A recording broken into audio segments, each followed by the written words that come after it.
ನಾನು ಮಾಡೋ ಥರ ಪಫಿ ಪ್ಲೇಟ್ಸು ನಿಮಗೂ ಕೂಡ ಬೇಕಾ? ನಿಮಗೆ ಇಷ್ಟೊಂದು ನೀಟಾಗಿ ಫ್ಲಫಿ ಪ್ಲೇಟ್ಸು ಮತ್ತು ಮೇಲ್ಗಡೆ ಚೆಸ್ಟ್ ಪ್ಲೇಟ್ಸು ಬರ್ತಾಯಿಲ್ಲ ಅಂತ ಅಂದರೆ ನನ್ನ ಕ್ಲಾಸ್ಗೂ ನೀವು ಜಾಯ್ನ್ ಆಗ್ಬೋದು. ಇಲ್ಲ ನೀವು ಫ್ರೀಯಾಗಿಯೇ ಕಲಿಬೇಕು ಅಂದ್ಕೊಂಡಿದ್ರೆ ನನ್ನ ಯೂಟ್ಯೂಬ್ ಚಾನಲ್ನ ಸಬ್ಸ್ಕ್ರೈಬ್ ಮಾಡ್ಕೊಳ್ಳಿ. ನಾನು ಡೈಲಿ ಒಂದೊಂದು ವೀಡಿಯೋಸ್ ಅಪ್ಲೋಡ್ ಮಾಡ್ತಾ ಇರ್ತೀನಿ, ಅದನ್ನು ನೋಡಿ ಕೂಡ ನೀವು ಕಲಿಬೋದು. ಬಟ್ ಇನ್ನೂ ಬೆಸ್ಟ್ ಅಂದರೆ ನನ್ನ ಕ್ಲಾಸಸ್ ಬಂದು ತುಂಬ ಕಡಿಮೆ ಬೆಲೆಗೆ ಕ್ಲಾಸಸ್ ಇದೆ. ಬೇಗ ಜಾಯ್ನ್ ಆಗಿ. ನಿಮಗೇನಾದರೂ ಬೇಕು ಈ ಥರ ಕ್ಲಾಸಸ್ ಅಂದರೆ ಕಮೆಂಟ್ ಬಾಕ್ಸಲ್ಲಿ ಬಂದು ಕ್ಲಾಸ್ ಡೀಟೇಲ್ಸ್ ಅಂತ ಹೇಳಿ ಕಮೆಂಟ್ ಮಾಡಿ. ಯಾರಿಗೆಲ್ಲ ಇಂಟ್ರೆಸ್ಟ್ ಇದೆ ಬೇಗ ನನ್ನ ಕ್ಲಾಸ್ಗೆ ಜಾಯ್ನ್ ಆಗಿ. ಇದು ಬಂದು ನಿಮಗೆ ಸ್ಯಾಟರ್ಡೆ ಸಂಡೇ ಕ್ಲಾಸಸ್ ಇರುತ್ತೆ.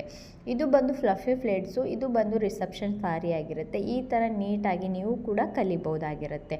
ಇದೇ ಥರ ನೀವು ಫ್ಲಫಿ ಪ್ಲೇಟ್ಸ್ನ ಮಾಡಬೇಕು, ನಿಮಗೂ ಟಿಪ್ಸ್ ಟ್ರಿಕ್ಸ್ ಬೇಕು ಅಂದರೆ ನನ್ನ ಯೂಟ್ಯೂಬ್ ಚಾನಲ್ನ ಸಬ್ಸ್ಕ್ರೈಬ್ ಮಾಡ್ಕೊಳ್ಳಿ. Thank you.